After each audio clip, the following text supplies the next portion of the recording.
This is going to be part 3 of this 35 volt 5 amp power supply.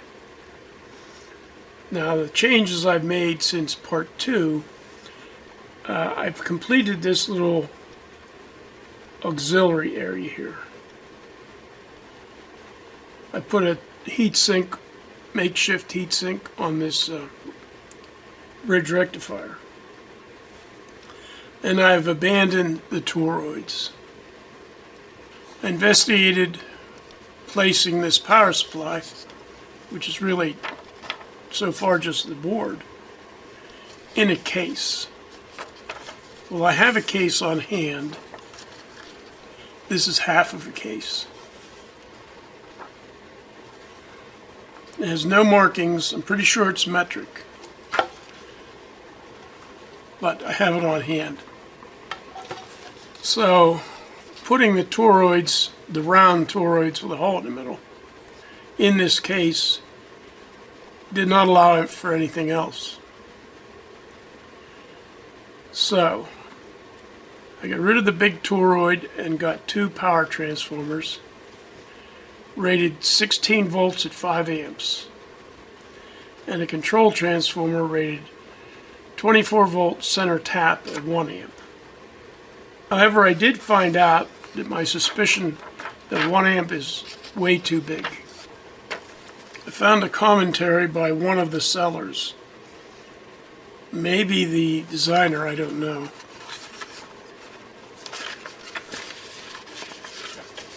where he says the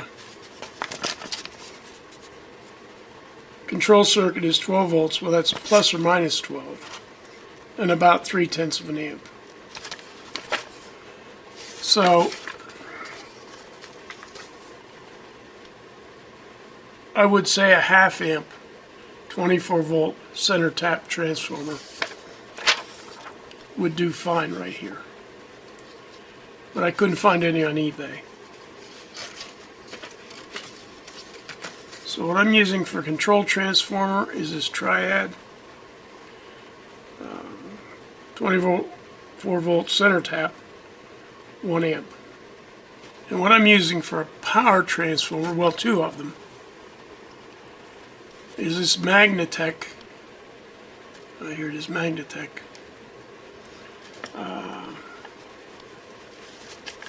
I guess it's this VS16 5000, which is 16 volts. It is center tapped. I'm not taking advantage of that at 5 amp. So really this consists of 2 8 volt secondaries, each rated at 5 amps. So I can parallel them and get 10 amps at 8 volts, or I can put them in series and get 16 volts at 5 amps. I'll zoom in here and look at this terminal. I've got a winding here at the 0 volt terminal. I've got the end of this winding and the beginning of another winding here, and I have the end of the second winding here. Now these terminals actually are marked 0, 15, 23, and 31. I'm not using the one marked 31. I'm using the 0, the 15, and the 23, but I have nominally 0, 16, and 32. Now this 4th terminal is only activated by the action of this non-existent relay. This meter will monitor the output voltage,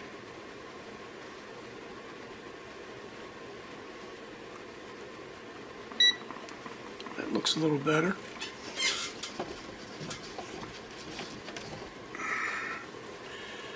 And so we can go from 12, 13, that's good, 14.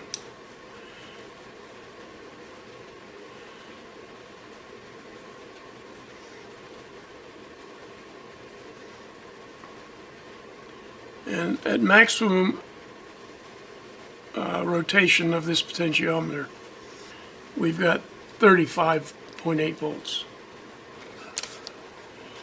With 32 volts across this rectifier, I'll bet we have 45 volts on this bus. Yet we're only getting 35 volts out of here. So we're losing 10 volts. Let's see if we can get more than 35 volts. Now this will be at no load. Look at that unregulated bus voltage. This is the unregulated bus voltage. 47 volts. So we certainly can get more than 35 volts. Let's see what we can get.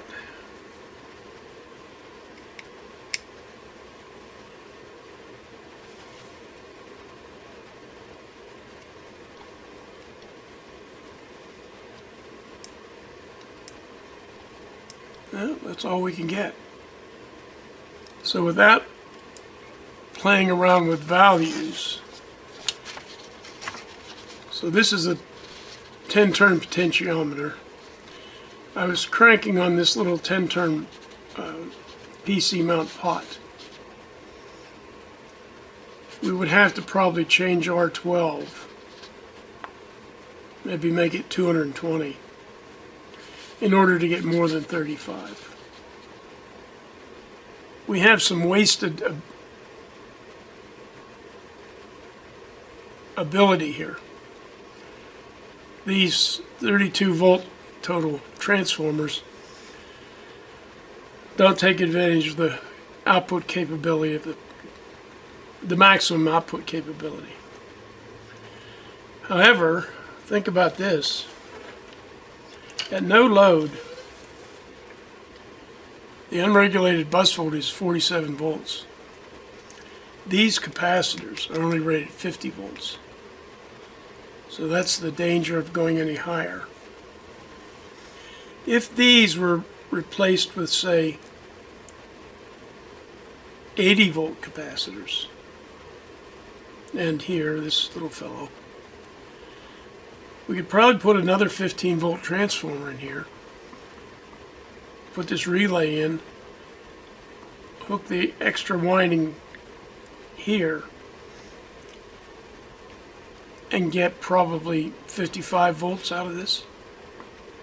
But we'll have to live with our 35 volts for the time being.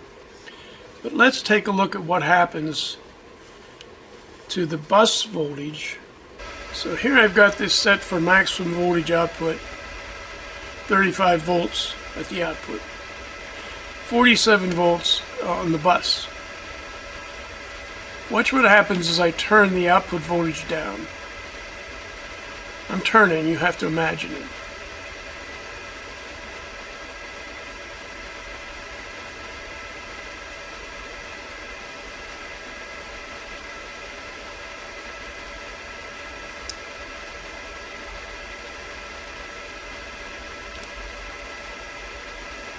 I did not turn the supply off.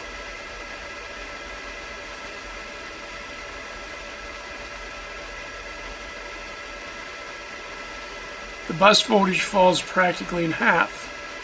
I'll turn it up a little bit.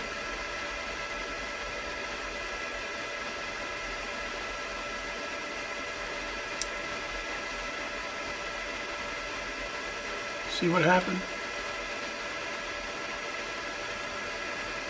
That's the action of this relay.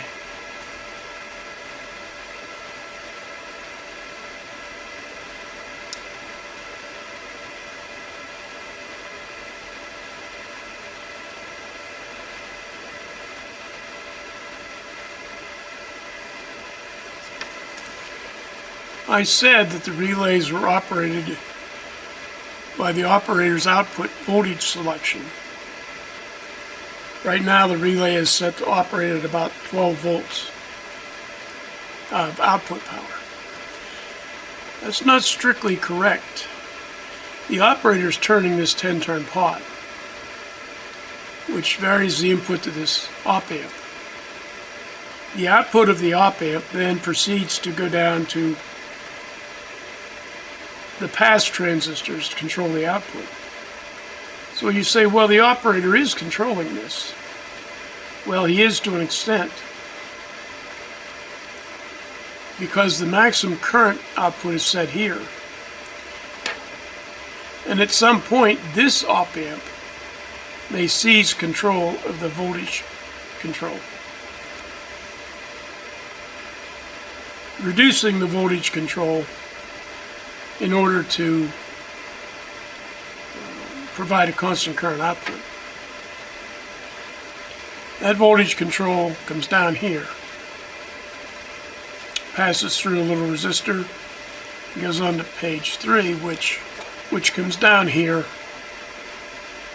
and this is relay number 1 operating voltage. Here's the coil. So if we experience a dead short across the output, and the output is set for, say, 35 volts, the output voltage is reduced a whole bunch because we've shorted the output of the power supply. It will deactivate this relay, dropping the bus voltage back to about 23 volts. If we go into the constant current mode because of an external load,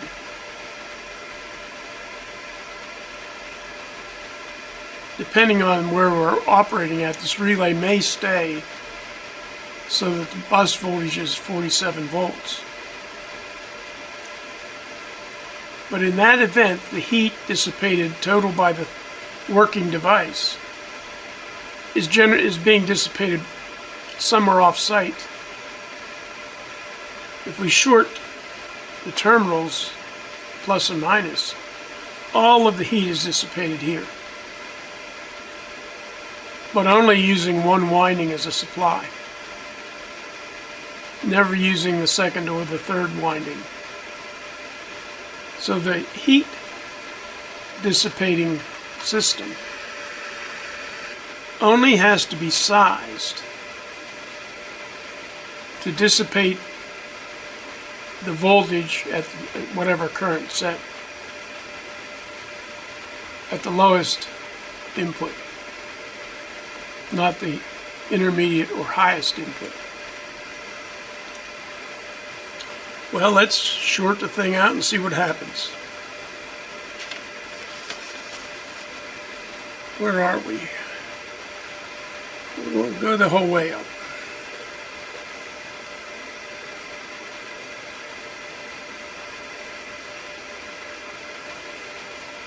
I'm going to have to turn it off for a minute. I've got the voltage turned up the whole way, and I'm going to put a dead short across the power supply.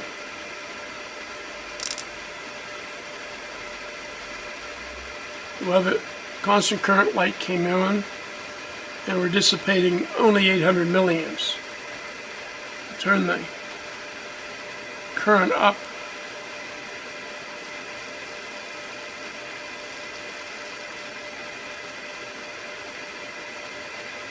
And we're getting our 5 amps out of it. So there we have a working power supply. I'm a little bit uncomfortable with the voltage developed across these filters. But it's 35 volts, 5 amps, exactly as specified.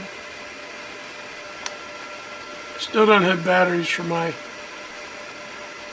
infrared. This one's hotter than this one. Maybe not. So I think the next thing I'm going to do is try to put this thing in a case.